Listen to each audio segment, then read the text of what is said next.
हाँ, आज की इस गहरी चर्चा में आपका स्वागत है। आज हमारे सामने पिलाटेस का शायद सबसे पहला व्यायाम है फुटवर्क। देखने में तो बहुत ही आसान लगता है, बस पैर आगे पीछे कर रहे हैं, शायद एक वार्म अप। लेकिन हमारे पास जो स्रोत हैं, वे कुछ और ही कहानी बताते हैं। वे कहते हैं कि ये पूरे पिलाटेस सिस्टम की एक मास्टर की है। तो आज का हमारा मिशन इसी कोड को समझना है कि कैसे पैरों की एक मामूली सी लगने वाली position, toes apart heels together, यानी उंगलियां अलग और एड़ियां एक साथ, पूरे शरीर की कहानी बता सकती है।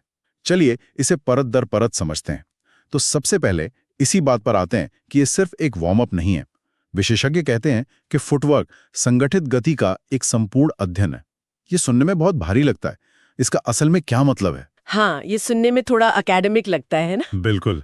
इसका मतलब ये है कि ये पिलाटेस का सच बोलने वाला सीरम है, ऐसा कह सकते हैं। आप जैसे ही रिफॉर्मर पर लेटकर स्प्रिंग्स के खिलाफ धक्का देते हैं, आपका शरीर अपने सारे राज खोल देता है। सारे राज? हाँ, ये सिर्फ मांसपेशियों को गर्म करने के बारे में नहीं है।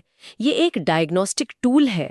ये तुरंत दिखाता है कि शरीर कहाँ कमजोर है, कहाँ संरेखण से बाहर है और कहाँ संतुलन बनाने के लिए मतलब धोखा दे रहा है। धोखा दे रहा है। ये तो दिलचस्प बात है। मतलब सिर्फ किसी के पैर चलाने के तरीके को देखकर एक इंस्ट्रक्टर शरीर का पूरा एक्सरे कर सकता है बिल्कुल, यही तो इसकी खूबसूरती है। कि पेल्विस स्थिर है या नहीं, कोर लगा है या नहीं। हाँ, सब कुछ। स्प्रिंग्स का हल्का सा दबाव भी शरीर को मजबूर करता है कि वो दिखाए कि उसकी आदतें क्या हैं। क्या एक पैर दूसरे से ज्यादा जोर लगा रहा है? क्या धक्का देते समय कमर मुड़ रही है? या सांस रुक रही है। सही कहा। ये सब कुछ एक ही पल में सामने आ जाता है। इसीलिए हम इसे बायोमैकेनिकल प्रयोगशाला कहते हैं। आप यहाँ शरीर के साथ प्रयोग करते हैं और तुरंत नतीजे देखते हैं। वाह, तो ये सिर्फ एक कसरत नहीं है, ये शरीर के साथ एक बातचीत है। बिल्कुल। अच्छा, तो इस बातचीत को समझने के लिए हमें शरीर की भाषा यानी मांसपेशियों को समझना होगा। स्रोत में दो तरह के मांसपेशी फाइबर का जिक्र है, टाइप 1 और टाइप 2। ये बहुत वैज्ञानिक लगता है। इसे आसान बनाते हैं। सोचिए, हमारे शरीर में दो तरह के खिलाड़ी हैं। टाइप 1 फाइबर मैराथन धावक की तरह है। मतलब धीमे और स्थिर। हाँ, वे धीमे हैं, थकते नहीं और स्थिरता और सहनशीलता के लिए बने हैं। ये वो मांसपेशियां हैं जो हमें पूरे दिन सीधे खड़ा रखती हैं। और टाइप 2, वो स्प्रिंटर बोले फिर। बिल्कुल। टाइप 2 फाइबर स्प्रिंटर की तरह हैं, तेज, शक्तिशाली, विस्फोटक, लेकिन जल्दी थक जाते हैं। तो फुटवर्क में हमें इन दोनों की जरूरत पड़ती है, सहनशक्ति की भी और ताकत की भी। हाँ, यही तो बात है। आपको पोजीशन को सही बनाए रखने के लिए मैराथन धावक यानी टाइप 1 की स्थिरता चाहिए और स्प्रिंग्स को धकेलने के लिए स्प्रिंटर यानी टाइप 2 की ताकत।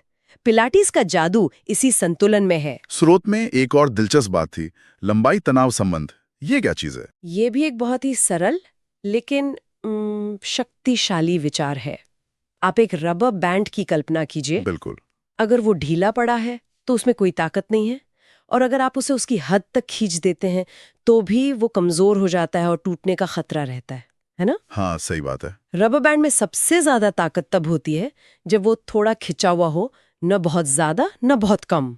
अच्छा, तो मांसपेशियों का भी यही हाल है, उन्हें एक सही जगह पर रखना होता है। बिल्कुल वही। फुटवर्क में जब आप अपने पैरों को फैलाते हैं तो आप घुटनों को पूरी तरह लॉक नहीं करते।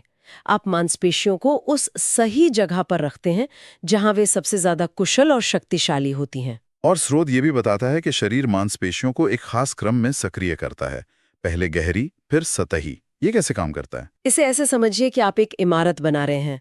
आप हमेशा नींव पहले डालते हैं, फिर दीवारें खड़ी करते हैं। सही है। शरीर भी ठीक इसी तरह काम करता है। ये हमेशा पहले गहरी, छोटी, स्थिर करने वाली मांसपेशियों यानी नींव को सक्रिय करता है और फिर बड़ी, शक्तिशाली गति पैदा करने वाली मांसपेशियों यानी दीवारों को।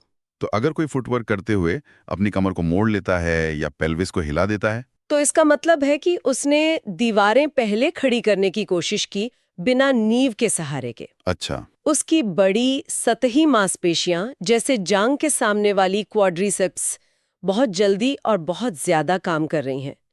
पिलाटेस इसी क्रम को ठीक करता है।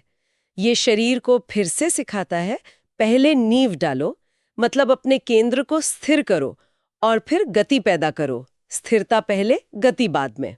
चलिए, अब उस खास पोजीशन पर आते हैं, टोज अपार्ट, हील्स टुगेदर। ये सिर्फ पैरों को एक खास कोण पर रखना तो नहीं हो सकता? नहीं, इसमें बहुत कुछ है। ये पोजीशन कूल्हों से एक हल्का बाहरी घुमाव या लैटरल रोटेशन बनाती है। अब ज्यादातर लोग जब बाहरी घुमाव के बारे में सोचते हैं तो वो ग्लूट्स के बारे में सोचते हैं। हाँ, कूल्हे की बड़ी मांसपेशियां। पर ये पोजीशन उससे भी गहरी मांसपेशियों को निशाना बनाती है। कौन सी मांसपेशियां? हमारे कूल्हे के जोड़ के अंदर कुछ छोटी गहरी मांसपेशियां होती हैं। उन्हें डीप सिक्स लैटरल रोटेटर्स कहते हैं। आप उन्हें एक तरह का कफ समझ सकती हैं जो जांग की हड्डी को कूल्हे के सॉकेट में कसकर पकड़कर स्थिर रखता है। अच्छा। ये पोजीशन सीधे उन्हीं भूली बिसरी मांसपेशियों को जगाती है जिन्हें हम आमतौर पर महसूस भी नहीं कर पाते। और जांघों की भीतरी मांसपेशियां यानी एडक्टर्स, उनका क्या काम है यहाँ? वे भी बहुत जरूरी हैं। एडक्टर्स जांघों को एक साथ रखने में मदद करते हैं जिससे एक केंद्रीय रेखा बनती है। तो आपके पास बाहरी घुमाव पैदा करने वाली गहरी मांसपेशियां हैं और अंदर की ओर खींचने वाली एडक्टर्स हैं। इन दोनों के बीच का संतुलन ही कूल्हे को सही जगह पर रखता है। श्रोत में पैरों की छोटी आंतरिक मांसपेशियों का भी जिक्र है। मैं तो हमेशा सोचता था कि पैर सिर्फ हड्डियों का एक ढांचा है। और यही तो पिलाटीज की गहराई है। हम उन मांसपेशियों को जगाते हैं जिन्हें हम भूल चुके हैं। हाँ। हमारे पैरों के तलवों में छोटी छोटी मांसपेशियां होती हैं जो पैर के आर्च को सहारा देती हैं। ठीक वैसे ही जैसे किसी पुल के नीचे के खंभे। और पैर के ऊपरी हिस्से में भी मांसपेशियां होती हैं जो उंगलियों को लंबा करती हैं और उन्हें अकड़ने से रोकती हैं। तो जब ये सब मिलकर काम करते हैं तो आपका पैर एक बेजान प्लेटफॉर्म से एक स्मार्ट रिस्पॉन्सिव सेंसर में बदल जाता है। वो जमीन को महसूस करने लगता है। वो यहाँ एक सीधी कड़ी बनती है। हाँ, जब आपके पैर स्थिर और सक्रिय होते हैं तो आपके कूल्हे स्थिर होते हैं, और जब आपके कूल्हे स्थिर होते हैं तो आपकी रीढ़ की हड्डी सुरक्षित रहती है। तो ये एक चेन रिएक्शन है जो आपके पैर की उंगलियों से शुरू होकर आपकी रीढ़ तक जाता है। जी हाँ, बिल्कुल। ये सुनने में बहुत सटीक लगता है।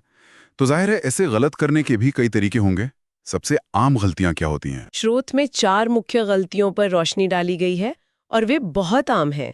पहली और सबसे बड़ी गलती है पेल्विस की न्यूट्रल स्थिति खो देना। अक्सर लोग जैसे ही धक्का देना शुरू करते हैं वे अपनी पीठ को झुका लेते हैं या उसे आर्च कर लेते हैं। और ऐसे क्यों होता है? ज्यादा जोर लगाने की कोशिश में? हाँ, अक्सर यही होता है। उनकी जांघों की सामने वाली मांसपेशियां क्वाड्रिसेप्स हावी हो जाती हैं। वे इतनी जोर से धक्का देती हैं कि पेट की गहरी मांसपेशियां जो पेल्विस को स्थिर रखती हैं उस ताकत का सामना नहीं कर पाती। तो इसका उपाय क्या है? उपाय है कि लोड कम करें, मतलब स्प्रिंग्स को हल्का करें और ध्यान इस बात पर दें कि धक्का पेट के केंद्र से शुरू हो। ठीक है।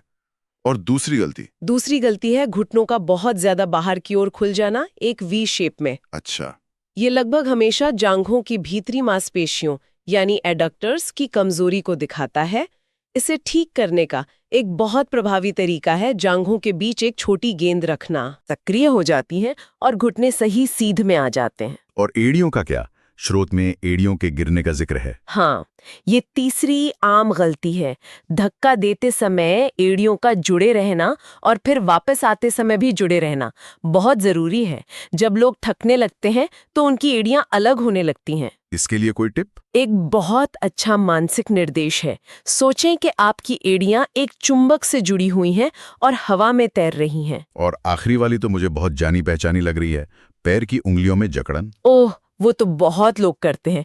जैसे ही कोई मुश्किल काम होता है हमारी उंगलियां अपने आप अकड़ जाती हैं, है ना? हाँ, बिल्कुल। ये एक संकेत है कि आप बड़ी मांसपेशियों से जोर लगा रहे हैं और छोटी सटीक काम करने वाली मांसपेशियों का उपयोग नहीं कर रहे हैं। इसे ठीक करने का तरीका है सचेत होकर उंगलियों को लंबा और आराम की स्थिति में रखना। कमाल है। मतलब एक मामूली सी दिखने वाली पोजीशन में इतनी सारी चीजें हो रही हैं। और यहाँ ये और भी दिलचस्प हो जाता है। विशेषज्ञ कहते हैं कि ये एक स्थिति स्टॉट पिलेट्स के सभी 6 मूलभूत सिद्धांतों का प्रतीक है। ये तो कोई ग्रैंड यूनिफाइड थ्योरी जैसा लग रहा है तो कुछ वैसा ही। ये उन सभी सिद्धांतों को एक साथ लाता है और उनका परीक्षण करता है। चलिए एक एक करके देखते हैं। पहला सिद्धांत है श्वास। यहाँ आप लैटरल थोरैसिक श्वास का उपयोग करते हैं, मतलब सांस लेते समय पसलियों को साइड में फैलाते हैं ताकि धड़ स्थिर रहे। बिल्कुल। दूसरा सिद्धांत है श्रोणि का प्लेसमेंट। जैसा हमने बात की, इसे न्यूट्रल स्थिति में बनाए रखना सबसे बड़ी चुनौतियों में से एक है। तीसरा है रिब केज का प्लेसमेंट, इसे भी न्यूट्रल रखना होता है। और चौथा है स्कैपुला की स्थिरता, मतलब कंधे के ब्लेड को स्थिर रखना। कंधे नीचे और आपकी पीठ पर सपाट रहते हैं। तो ये सिर्फ निचले शरीर का व्यायाम बिल्कुल नहीं है, आपका पूरा ऊपरी शरीर भी इसमें शामिल है। बिल्कुल, यही पिलाटेस का सार है, पूरे शरीर का एकीकरण। पांचवा सिद्धांत है सिर और गर्दन का प्लेसमेंट। सिर और गर्दन को रीढ़ की हड्डी के प्राकृतिक विस्तार में रखा जाता है। और छठा, जो यहाँ सबसे स्पष्ट है, वो है निचले अंगों का संरेखण। मतलब घुटनों को पैर के केंद्र के ऊपर रखना। हाँ, और बाहरी रोटेटर्स और एडक्टर्स के बीच वो सटीक संतुलन बनाए रखना जिसकी हमने बात की थी। वाह! तो हर एक दोहराव इन सभी 6 सिद्धांतों की एक परीक्षा बन जाता है।